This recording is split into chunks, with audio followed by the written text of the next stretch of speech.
At Up Your Service, we help leaders and organizations answer this question. How do you build a sustainable culture of service excellence? And we apply a proven approach, building an architecture to inspire, educate, motivate, recognize, reward your employees. The foundation is continuous service improvement. In the middle are the 12 building blocks, and in the roof is service leadership. Here is where you need to have direction and protection provided for your team members every day. In service leadership, we have 7 rules, 7 key behaviors. Let me share them with you. Number 1, each leader must declare service to be a top priority. It can't be the customer service department's job or just the theme of the month. Service, creating value for someone else, has to be declared as a top priority by every member of the leadership team. Number 2, it can't just be the talk. They must actually demonstrate and walk the walk, being a great role model for the service they provide, both when they are interacting externally with customers and, of course, when they're working with colleagues inside the organization. Number 3, promote a common service language. You'll recall that the service excellence principles provided 10 ways of looking at and improving service. It is essential that members of the leadership team understand that language, use that language, and promote that language that pulls everyone together to have them work together as a team to improve the service you provide.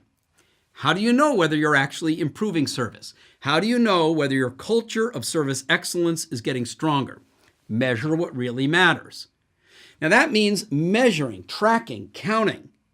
How many new ideas are we coming up with? How many new actions are we taking? Which leads to how many compliments are we getting? What's the quality of feedback that we're hearing? Which leads to how are our customer satisfaction scores? What's our loyalty index look like? Which leads to better financial or government results. Measuring what really matters doesn't mean that you start with measuring the results. You're measuring the number of new ideas and actions being taken.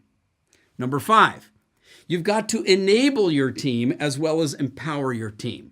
A leader must take responsibility for educating, coaching, mentoring, providing help when support is needed, and the empowerment to give your people the chance, to take a chance, to try, and when they do well, encourage. When they don't do well, use it as an opportunity to learn. Number 6, remove the roadblocks to excellence in service. Now, all frontline employees will bump into roadblocks from time to time. Legacy procedures, technology that doesn't quite work, rules and regulations that don't seem to make sense. It is the leader's job to identify and remove those roadblocks to good service. And finally, sustain the focus and enthusiasm for excellence in service. Let's face it, there's wear and tear that comes along with being in service to other people. It's a leadership responsibility to sustain the focus and enthusiasm. These 7 rules, when applied, provide that essential component of protection and direction for a culture that delivers uplifting service. A culture of service excellence is a sustainable advantage. And by applying the Up Your Service proven methodology, you can earn that advantage for your organization.